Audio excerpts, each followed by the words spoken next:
I like the silence. It's all very kind of expectations that I can't live up to. Welcome along. This is fine. Well, you're awake now. Welcome to Sunday. I think it's Sunday. It's probably Sunday. It's about 12, which still counts as the morning when you're at a convention, okay?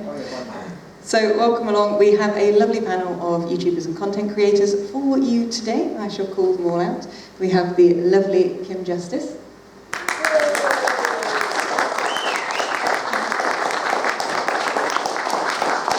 We have the awesome Tamaracade.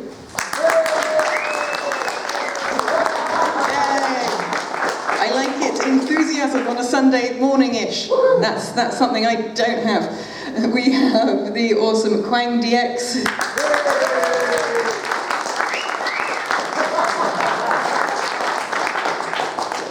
A lot of enthusiasm for a Sunday morning. You guys are doing good.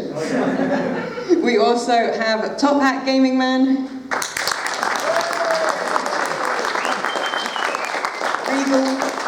Regal, as always. I already have Hat Envy, and we have Lady Decade.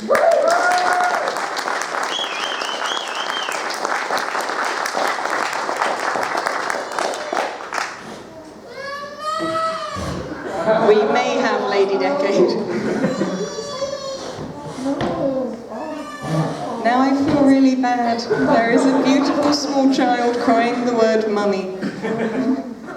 I'm sorry. Okay, so what we're going to do for you guys today is we're just going to talk a little bit about the wonderful content that all these guys make, and then at about the halfway point we will throw it out to you to ask some questions. So start thinking of all the devious things you wish to ask these people, and we will get someone to come around with a microphone for the second half. And we have 2 microphones, so we're going to play the fun game of pass the microphone for each question, which will hopefully work out fine and not have any more loud squealing noises as I have demonstrated in the first part. So, I'm going to go down and just get you guys to all say who you are and what it is that you do, if that's all right. Okay, so hey, I'm Kim Justice. I am a YouTuber, I'm a Twitch streamer, I'm a journalist, I write for magazines, I do stuff about other things like wrestling on Patreon. Basically, I do anything that kind of comes to mind. I follow my whims, however weird and wonderful they may be. And I've been doing it for a good while now. And yeah, I do like documentaries mostly about 8-bit stuff, Spectrum, Amiga, Commodore 64, and all sorts of stuff like that. That's, as Trista said yesterday, that we all think was from 10 years ago still, but it's actually a lot longer than that. The 90s was definitely 10 years ago, okay? Hello, I'm Tamaracade, and I am a YouTuber as well. I have a channel. I mostly do reviews of old games, and I try to put like a kind of funny spin on it as well, and maybe introduce the occasional dead king from the Holy Roman Empire to come and do a sexy wine time show, and yeah, sometimes ask if things go beat, and yeah, that's about it. Hello, I'm Quang. I have no idea why I'm here, to be honest. Because you're awesome. So I'm probably most well known for making video games for older systems. I probably guested on as many YouTube channels as there are guests here for sure. I do the Twitch sometimes. Yeah, I make content. I'm here for content creator. Yeah, you're a content. You make content. Yeah. That's literally the definition of content creator. You make loads of awesome stuff. Perfect timing. Hello, ladies and gentlemen. My name is Richard. I run a YouTube channel called The Top Hat Gaming Man. Usually when I do live panels pre-pandemic, I like to do them in character, but I don't feel it's necessarily appropriate today because I'm up here with my wife for the first time as well, and I'm going to be running backwards and forwards to my children over there as well, because obviously with us both being up the front, this is our life generally. We're constantly tagging in and out in order to get the work done. So over to you, Lady Decade. I like the way you kept it as a wrestling thing, tagging in and out. On brand. I am Lady Decade, and those are my horrible kids. So yes, apologies if I keep rubbernecking over there.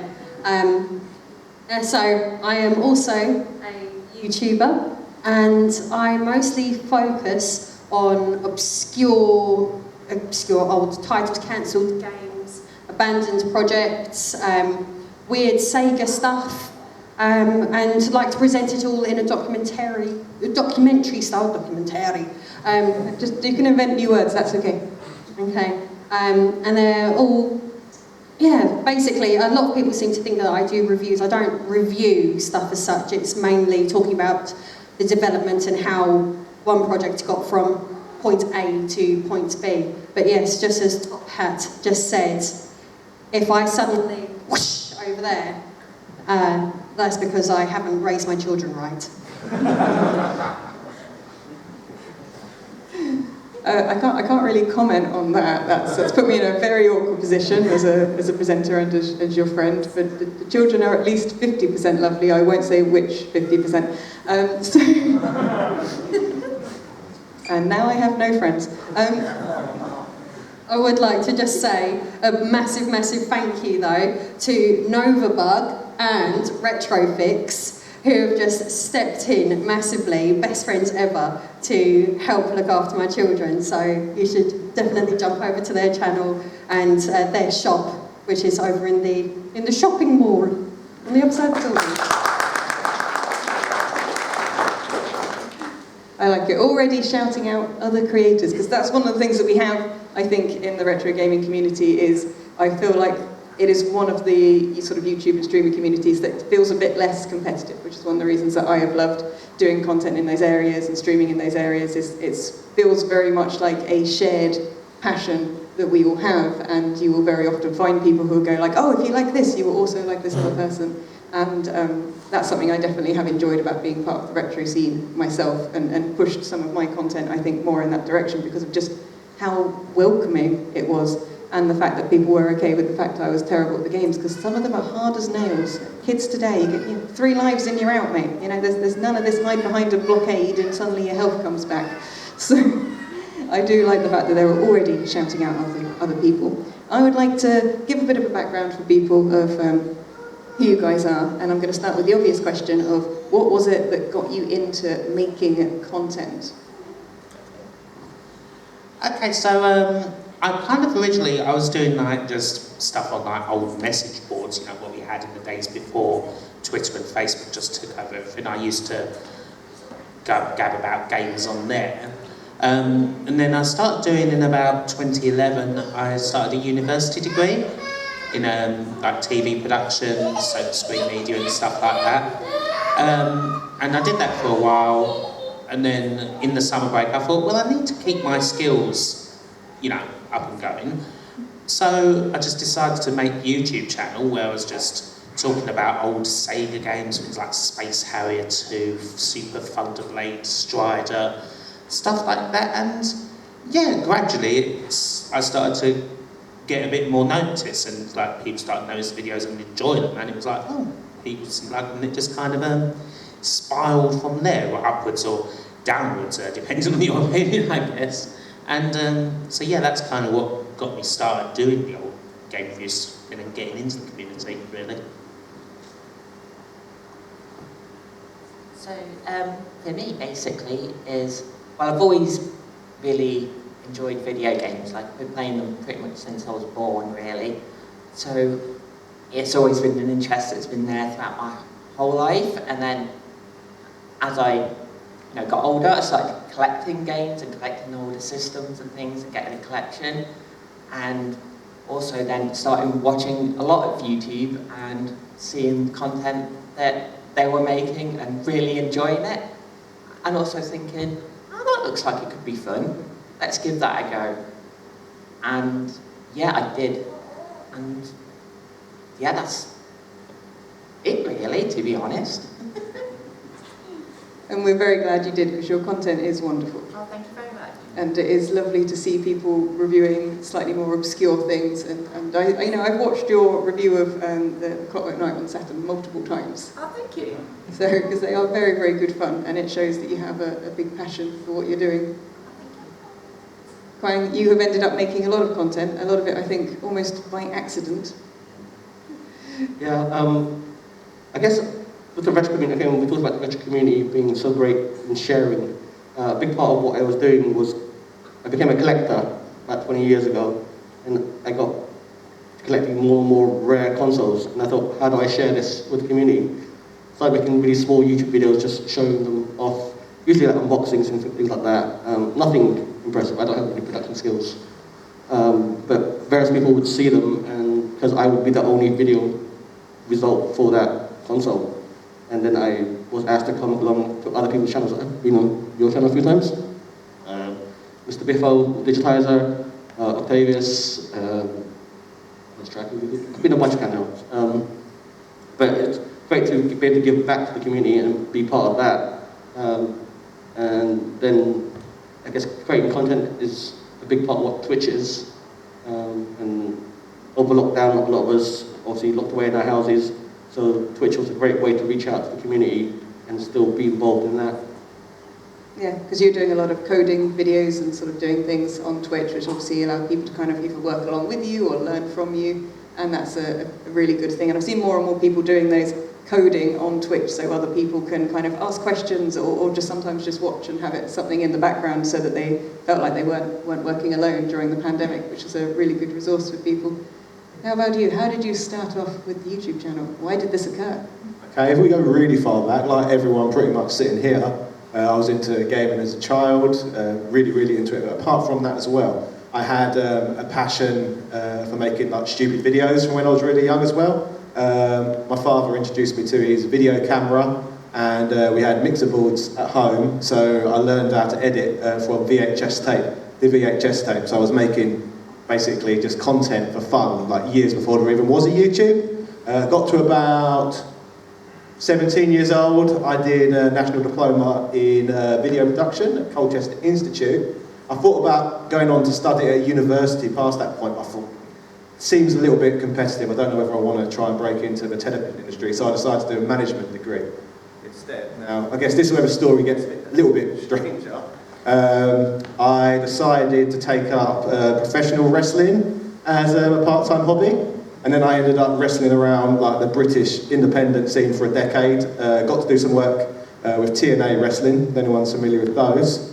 And then it just kind of went full circle. So I get to 30 years old, start to get a little bit more concerned about my body, want some additional interests, basically, to keep my brain busy. So I've been collecting games throughout all this time as well. I thought, why not try using what I've learned to make some gaming content on YouTube. So it just kind of went from there, really, just hobbies that I had been indulging in over the years, and then going back to them. So like, with the entertainment aspect, I learned that through wrestling, and yeah, it ties together from there, basically.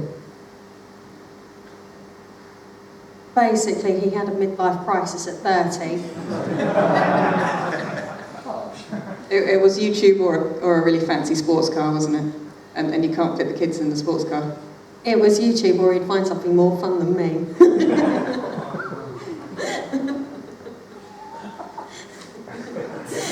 You just made everything awkward now. I'm going to say yes to the YouTube.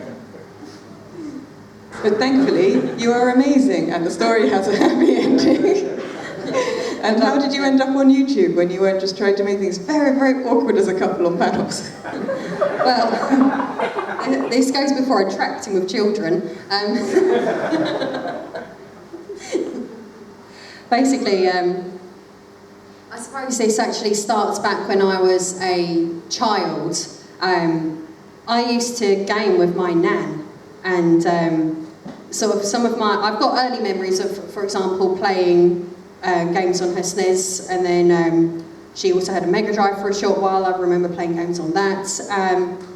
But most of it actually starts around when the PlayStation actually came out, because my nan had Tomb Raider, and she would sit there and play it whilst me and my sister would sit and watch, and we stayed at hers every Saturday night.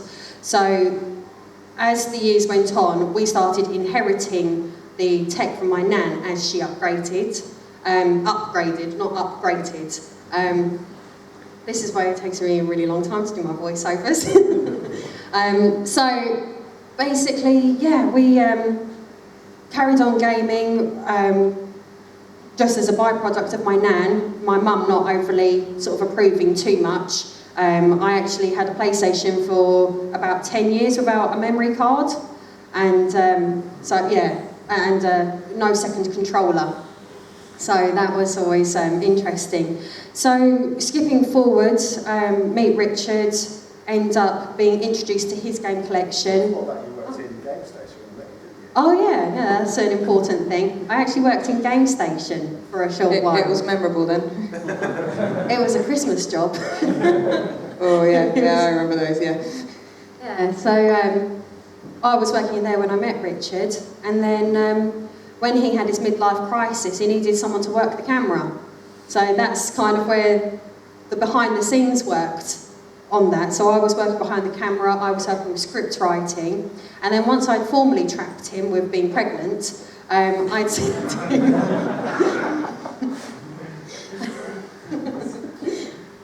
I don't know why you're laughing. I'd said to Richard, I was stressed out because I didn't want to go back to my horrible little job, and I was enjoying working on YouTube.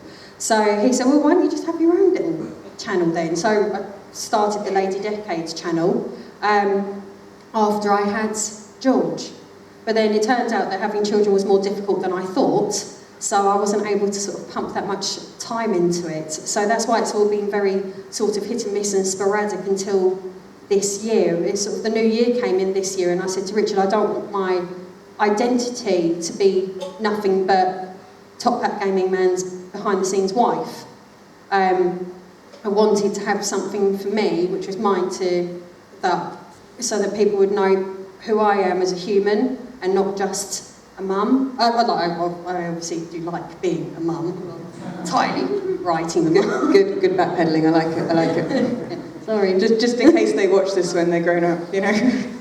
Well, I've already got all my revenge stories from when they're old already. So I suppose they can have this to get back at me.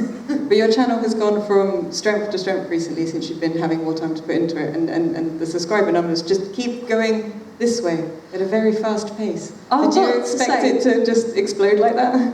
No, no. I do think that probably the secret ingredient is my editor. The editing's really good on my videos, and I'm not a good editor. I'm not. I find it really tedious and boring, and because I can't dedicate that much time to it, and I want to release a video more frequently than once every 6 months. My editor, he's got a channel called Exploding Music Syndrome, if anyone's interested, and they like heavy metal music and heavy metal remixes of game music, then you can hop over to his channel. He's very talented, very creative person. Yeah. So that makes sense, working with you to edit yours, and people bringing different skills together. Yeah. It's another one of those collaborative type. So it's aspects. just been a good mix. I've got the hindsight and the expertise and the guru here that is Pat Gaming Man. I've got the experience from writing on his channel and being behind the scenes and knowing how that works. And then I've got a brilliant editor, so it's a really good three people. I don't want to say threesome because that sounds really dodgy. I knew you were a liability when we invited you on this panel. I'm not going to lie, it was probably a mistake. Yes, it is not the first time I've invited you on a panel. Right, I'm going to go and ask everyone else a question on the line here. I wanted to ask, Top Hat Gaming Man, you obviously have utilised a persona and a character for a lot of your stuff. Was that always your intention to just bring the kind of wrestling type persona in, or did you consider doing anything else, and how have you felt that's been for you? From on gaming YouTube, it's been about it was about the wrestling persona from day one. It was kind of what sparked the idea of it. I was watching lots of American YouTubers, and I noticed a lot of them were very, very similar to each other. Like, it was all the same nostalgia story told over and over again. Like, a complete obsession with the NES and nothing else basically existing at that moment in time. And there was a lot of guys out there, obviously not all of them, but who I found were quite monotone in their delivery. So I wanted to bring something what was the complete opposite, what was just an over-the-top character. There are ones that exist, like the angry video game, for example. I think James Rolfe's work is absolutely amazing. But for me, it was about bringing a really ridiculous characters, and it was more ridiculous when I started than it is now, I would say. I tried to present a character who was like an elitist collector. So a character who looked down. Is this microphone even working? Most of the time. Yeah, an elitist collector who basically just like looked down and I was going, look at all of my collection, that sort of thing. Yeah, it's cool, and it's a very snazzy hat as well. Thank you. So, Quang, you've sort of fallen into a lot of content creation and been in a lot of other people's videos, and obviously you've done some of your Twitch content as well. How did you feel sort of bringing community together over lockdown and stuff sort of helped you with your own game development? Yeah, having an audience where you make stuff makes it very different, because when you're on your own and no one's watching, you can take your time and you can load off and not do anything. But when people are there, you have to show your process, and then people are watching you, and then people ask questions and stuff. And it's quite good for verbalizing my thought processes. So being able to talk through the code, through the design, while people are asking these things, that really helps. So it becomes, as you say, quite a collaborative process with the audience and myself. Yeah, and you've also met some of the people you're working with on your current game, Diffused, which is a Game Boy game that runs on original hardware, through streaming as well, I believe. Yeah, so the team was put together through other streamers. We have Zombie Workshop, who's a wonderful artist, who's a great Twitch streamer, who does always art on Twitch. Our musician is an old friend of mine. They put a lot of stuff up online as well. And it's just a great, again, community effort. Yeah, it's good to see how much people have been brought together and talents being brought together there, as well as your gaming collection being on basically every other retro YouTuber's channel. So just assume if you see a retro console anywhere on YouTube, even if you don't think that person knows any of us, still probably one of Quang's consoles, through the 0 degrees of separation from all of us to such an amazing collection. I still want to add a little thing about editing. One of the big things I find about YouTube is, yes, we could all make a video about something, but you can tell the difference between a good YouTube video and a bad YouTube video through the editing, and that it's the same information that you're conveying, but it's how you convey it, and through the editing of a video, that really makes it and really puts it together. And you know, as both your videos are great for that. Purely for that, the editing really makes it rise above the average video. Yeah, I think sort of production can make a big difference to things. It's a mixture, I think, with YouTube of having sort of who you are, because who you are is the person that is going to hook somebody in, whether or not you're engaging in your delivery, whether or not you've got a really good hat. Things like this make a difference between if you're memorable or not, but editing, I think, is then the icing on the cake, and can make a big difference to retaining that audience, I think, as well. Tamara, I would like to ask you a little bit about what are your favourite or most weird games you have ever reviewed on your channel?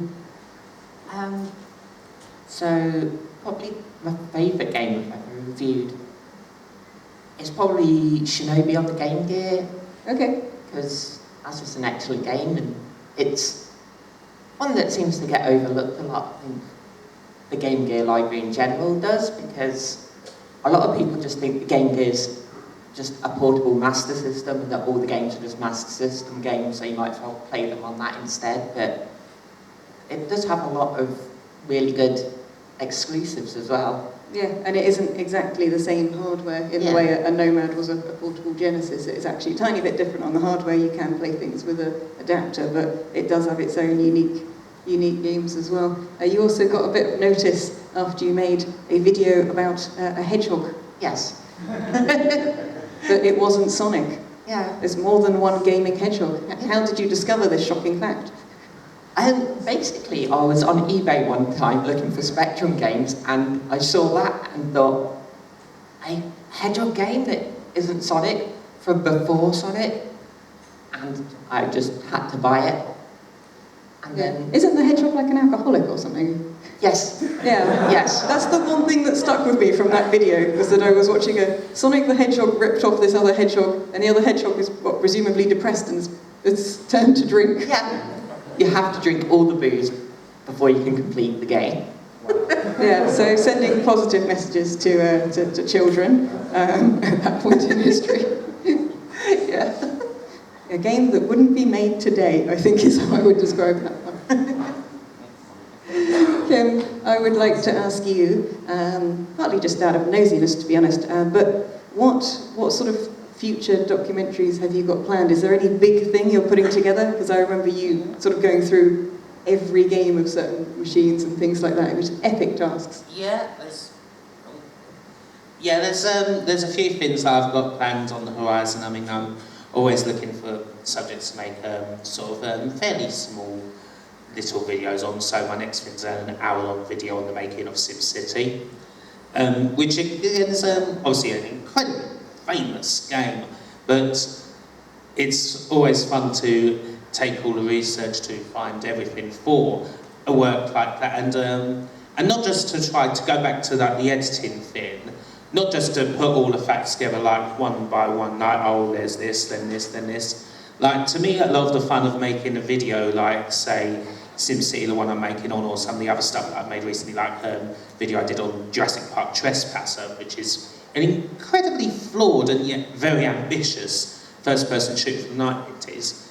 To me, one of the great challenges of making a video like that is to make it into a story, almost, to kind of give it that narrative edge, despite it not being a work of fiction. I think that's something that's very important in the editing when it comes to any YouTube video, whether it's a long-form documentary or even a 10-minute review job. You like to have, try and think of it as like having that a beginning, a middle, and an end. So, yeah, SimCity is the next one that I'm working on. That's like very much in that sort of, I suppose, classic Justice type documentary vein. But there's also other things like I'm thinking of doing like a PlayStation list for Christmas, and thinking of other some kind of more ridiculous ideas that are going through my head about covering like all the games, which I'm kind of keeping slightly under wraps because I don't want to necessarily say something like this, like, oh yeah, I'm going to cover every Mega Drive game or something, and then... You heard it here first, Kim Justice is going to cover every Mega Drive game. And then, of course, I do that, and I say it, and then, I realise in the cold light, like, hang on, that's a lot of games. I'm not going to be able to do this. Yeah. Do you know roughly how many hours you spend researching things? Oh, quite a lot. It kind of is variable for each project, but certainly a good few hours a day, a lot of times, especially when it's something major, like just kind of pouring through. I mean, sites like the Internet Archive, for example, archive.org, I mean, if that site didn't exist, I probably wouldn't be in business, because it's got all scans of like the old magazines and so on, and so many goodies here and there. I mean, it's more than just, looking at an old Wikipedia page and just, Control-C, Control-V and text from there. It's more about actually trying to get as close to like the original source as possible, if it's finding out interviews with the creators or even doing them yourself, or looking at old magazines, old videos of like 1980s computer chronicles or whatever, especially for something like SimCity, trying to get as close to the old scene as possible and trying to actually take back there rather than just looking at it through 2021 eyes. Yeah, and I think it shows of everything that all of you guys do, that you go very much above and beyond in trying to find as much information from as many sources as you can, plus bringing your own personal spin and character and amazing hat and all of your own research to it, which is what makes all of your videos, even if you were to all cover the same topic, would still be completely different and entertaining in their own way. Okay, so we have some time to take some questions. I'm going to have to steal your microphone. And we have a beautiful assistant if you would like to wave your arms in the air for the beautiful assistants and let us know any questions. Oh, I thought I was going to get the good mic. Never buy orange mics, they're terrible. Can I ask the panel, here we are at a retro gaming conference. If you go out on the main floor though, down to the Fortnite pit, you'll see the young kids are just as into gaming as we were at their age. But will they be able to do this when they reach our age? Because they're going to go into, first, a world of entirely digital downloads, no second-hand in-game, no computer exchange, and then after the digital downloads, it's going to be entirely streaming. I can't imagine them, when they reach our age, being able to get hold of, you know, a second-hand Xbox Series S with no physical media slot and be able to do anything with it. The PS3 store's already shut down, PS Vita store's already shut down, the Xbox store will have shut down by then, it will be a brick. What is the future of retro for them? Well, actually, it's weirdly, that's one of the things we talked about in a lot of the other panels that we've had at the moment, and talking about sort of game preservation, talking about historians sort of making versions of things, talking about systems coming out. For some of the things in the middle, we're talking to like the Evercade guys, they were talking about looking at maybe doing some up to PlayStation things, and there will be more things, I think, that come along. But it will change it. I think it will change what they are looking at rather than necessarily move it, because as old things sort of going out, new technology will be coming in. And at the point where we're going, I don't know how your hologram VR chat works, okay? I don't have a plug in my brain. And they'll be like, great-grandmother, who's a hologram, you know? And they'll have new things that they're all looking at. But I think there's definitely potential for it just to be new but different. What do you reckon? I reckon that is a fantastic point. I mean, when you think, 20 years on, I mean, as someone who wants to relive playing Fortnite as much as, you know, I think, really, would you? But I've talked with video game preservationists, and to them it does seem like one of the really big concerns. I mean, because when you look at, obviously, stuff like that was released on the NES or SNES or whatever, a lot of that is already preserved.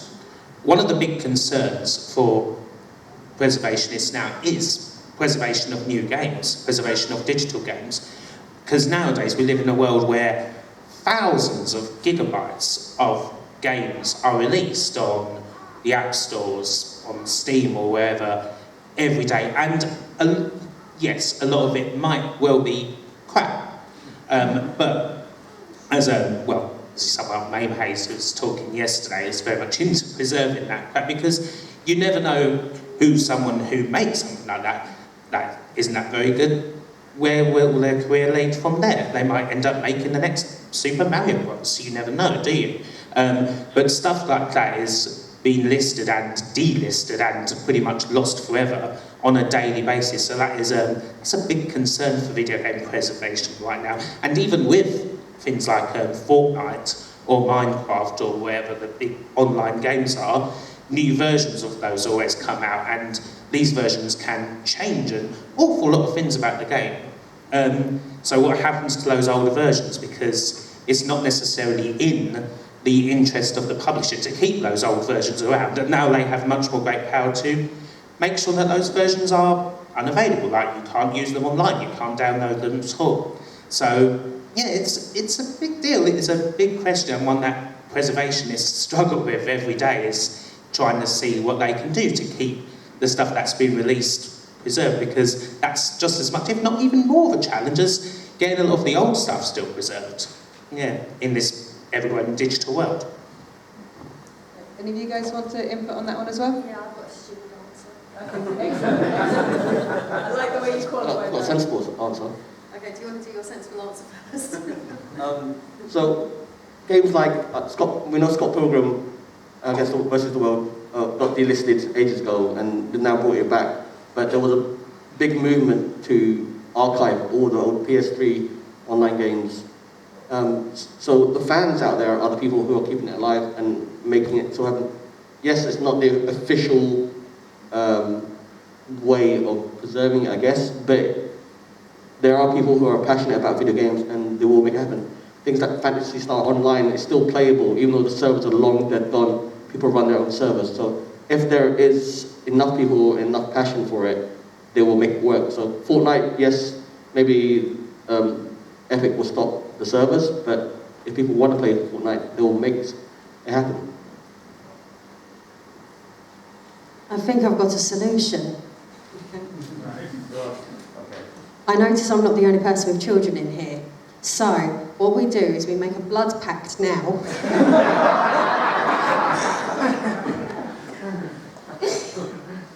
We get them trained up in hacking somehow. We get them onto 4chan, and we start some coordinated attacks and repeat the Nintendo GigaLeaks on all of the other servers. We nick the games, put them on CDs and stuff ourselves. There's enough people in here that we can work this out properly. Yeah, I just want to say one thing. Gentleman here mentioned about events of the future as part of his question. I think there will always be events like this one because it kind of celebrates the genesis of gaming, the 70s, the 80s and the 90s. That's the beginning of an entire medium. So there will always be events celebrating the beginning. As for the future and the generation who are playing games at present, as in the Fortnites of the world, I think personally in the future there will be bespoke events for specific games. So there'll be like entire events based around Fortnite nostalgia, etc. That's how I think things will go. We're copywriting that right now, so don't steal that idea. So, like another thing, with that, if saying about what they'll be able to do, like what we're doing here, and I think so because, just because they may not have been like born in like the 70s, 80s, 90s, etc., those games are still there, and when some people get into games, you know, they get really into it and then want to like sort of work their way back. So they may do that and then start playing, because like, no, I wasn't even born until the 90s, but a lot of the games that I like even cover on my channel are from like the 80s and stuff, so it's from even before I was born. And if you go out into like the arcade areas and where the computers are, you'll see like loads of like little kids who are like, you know, 8 years old playing these older games and absolutely loving it. Because if a game was good back in 1985, it's still good now. Just because it's, you know, like 35 years old doesn't make it all of a sudden rubbish. It's still playable and addictive, and it's going to get people wanting to play it just as much as it did back then. So if you take one thing away from the panel, please make it the lovely feelings that children can enjoy the same nostalgia as us, and maybe making Fortnite events, and not that whole blood pack thing where we all become hackers and like commit crime.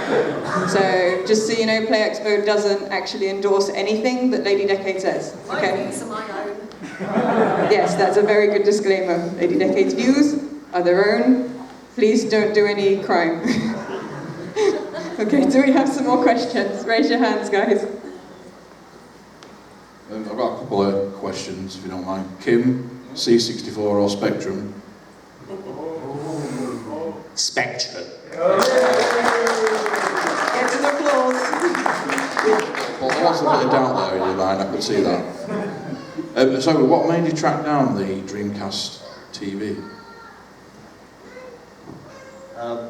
It's literally the quest to own one of every console ever made, and obviously Dreamcast console is the Dreamcast TV is one of those consoles that was made.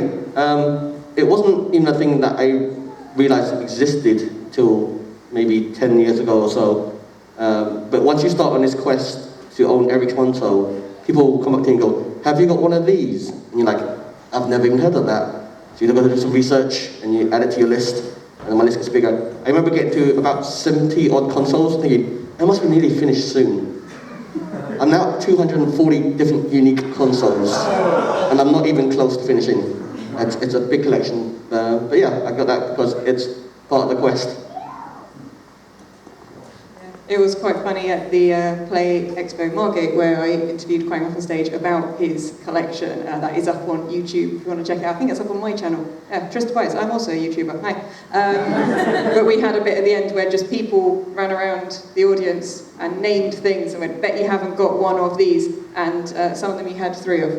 So we didn't find anything you didn't have at that time. So the quest continues. Right, who's got a question next? We've got one over at the front here. Oh, look at that, we're getting your steps up today again. Thank you. Quick question to Mara. Does it go beep? Does it go beep? Sorry? Does it go beep? This doesn't. Right. Oh, but... Yes? Beep! Yes. Serious question. Can I ask Trista Bytes something? Even though you're not on the panel? Yes? Merch when? Merchandise, no pressure then. Yeah. At some point in the future, no one wants anything with my face on it. Fan clubs here. I don't want things with my face on it. What about a bra? For anyone that didn't hear that, Lady Decade said, what about a bra? Cookbook. Tomb-filled bra. There are now takers. Do you know when earlier I was slightly sad that you weren't my friend anymore? If you want it, we will. So anyway, no merchandise for me ever. Next question, please. Raise your hands, guys, who'd like to ask someone something. Oh, we've got one over here. Thank you. Be afraid. I'll be out. Actually, Lady Decade, if you don't mind. I'll let you pass the mic now. Are you concerned that you're going to run out of systems, obviously, to do documentaries? What are your plans for that, after that? Quang. And also, can you please do classes for masses? I don't know what you're talking about. Well, I'm doing it. A system for the classes, not the masses. I'm from Birmingham.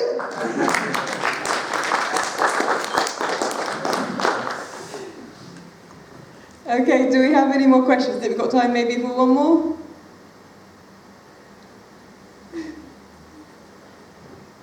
Okay, obviously it takes huge teams to develop games these days, and we probably all think of games as developed by small teams, individuals. Do we think the days of kind of true rockstar developers and games creators are over? So you're like some Mike Daly and the Romeros, and you always consider them as being the creators of games. Now you're talking about 500 people, and very few of them get to kind of stand up and represent that game. Do we think that's a thing that's long gone now, or not? I think the indie scene has incredible games, and I think that's where we get to see that kind of, I don't know, I guess the equivalent of an auteur, as you would say, with film, with the games. What about you guys? Yeah, I'd say the same thing. I mean, there is definitely a lot of those sort of people in the indie world, for better or for worse. I mean, some of them cover themselves in glory, some of them perhaps less so, but as far as like the main gaming world, obviously you do think there are a few people who still have that reputation about, again, some for better, some for worse. You have like Hideo Kojima, and you have like David Cage, who, no matter what you think of the games they make, whether you think they're good or bad, they're usually not boring. There's usually a good bit of stuff to talk about them. Is there a certain facelessness to a lot of development in the AAA world? Yes. I mean, you do see a lot of stuff that is completely, you know, they all looks the same as each other. I mean, if everyone recalls back to the days like 10 years ago when it seemed like there was a new FPS that was several different shades of brown on the Xbox 360 every week. Like, and you look at that and you think, like, who's actually even playing this shite? But aside from that, I think there will always be some people, especially in this world of social media, where it's much easier for people to put their opinions out there. Again, for better or worse, I'm saying that a lot in this question. But it's easier in ways for people to kind of make that reputation for themselves. So I'm not sure if that's ever something that's truly going to go away, like the rockstar developer image. There's always going to be a little bit of that. Yeah, I basically agree with both Trista, Bytes and QuangDX on these points. Yeah, this is still going to have there's still like the big mega stars like Shigeru Miyamoto and people that are still going, and then the indie scene is also popping out. There's still great games coming out that are just like a handful of people, sometimes even just one person behind it that are involved in making them. And again, with like the social media thing, if they can put a lot of stuff out on social media and some dank memes, then they'll get people liking them and then associating that person with these games, and then later on when they do another game they'll be like, it was made by this person, and then they'll be like, oh, I like that person, so I'll buy all of their games ever. And yeah, that's it. So I'm not biased at all as a game developer, but support indie developers. I think you do every now and again get names pop up like as big as Romero, for example. Notch, the person behind Minecraft. I say, in fact, it's probably one of the most well-known people in gaming ever. Potentially, was there any games in the 80s or 90s that was as popular as Minecraft? Did games that popular exist even back then? What do you think, Quang? That's really hard to say. You have to look at the numbers itself, but there's no doubt saying, because gaming as a whole is more popular than it ever was. So purely on numbers, Minecraft is probably way bigger than any retro game ever was. I do think it's a massive shame that we don't have like these huge icons coming in, like new icons, like Tammy was just saying. We've got our Shigeru Miyamoto's, we've got our Yuji Nakas, we've got our Yuzo Koshiro's, he tweeted me. We've got these icons that are there, but they are more old school icons. And then we do have, like Richard just said, like Top just said, Notch, who's slightly newer, but off the top of my head, I can't think of any particular one person in some of these large corporate AAA companies. I don't know any of them. So the solution to me is to raise up our indie developers, our small teams who are doing these to an extent single-handed, and these are the people that we should be looking to, people like Quang. These are the people who are going to be the faces of gaming going forward, because they are the people who are keeping it small and in-house and making much more personal, much more meaningful games, in my opinion. I'm not taking anything away from some of these big games. Some of them are really, really good, but there's nothing quite like a game that's been made by a small, tight-knit group of people where you can actually look and say, Quang made this game, and it's the dog's bollocks.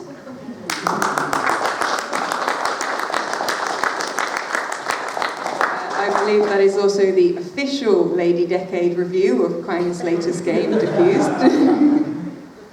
as well. So yeah, that can just tweet that, and then that's absolutely official. Yeah, I'll get a picture of you with both thumbs up. Yeah, that's what we will do. So yeah, I mean, I would echo a lot of that. I think definitely the indie community, and as well for a lot of us here, who may be slightly, possibly, sort of leaning in the direction of preferring the retro styling, because we are all vintage people of good quality, like fine wine aged. Don't like too many polygons in some of our games, and the indie community also keeps alive a lot of the gameplay style and graphic style and the pixel art and stuff, the amazing stuff we love there. So I think, as you know, the social media allows those artists and those developers to share those things. I found loads of pixel artists and loads of indie developers because we have social media, and before, where they may be sort of known now names, at the time I didn't know the names of anyone that made my games in the 80s and 90s. I didn't know the names of any of them. Now I can go and talk to them on social media. So we may not have as many large icons in the way we used to think of them all, but we have a lot more people who are accessible, that where we can actually go and follow them and find out more about the development and know a lot more about what they're doing. So I guess it's a different type of fame and accessibility to all of our incredible developers. I want to thank all of these guys for being on this panel. If you are not already, you need to be following the wonderful Lady Decade, the incredibly hatted Top Hat, the wonderful developer that is QuangDX, the awesome ruse of Tamaracade, and the human encyclopedia of retro knowledge that is Kim Justice. And if you're really bored after that, Trista Bytes is also a YouTube channel. A lot of these guys also stream as well, so do please check them out. Thank you so much for joining us today. Can you please give these guys a huge round of applause?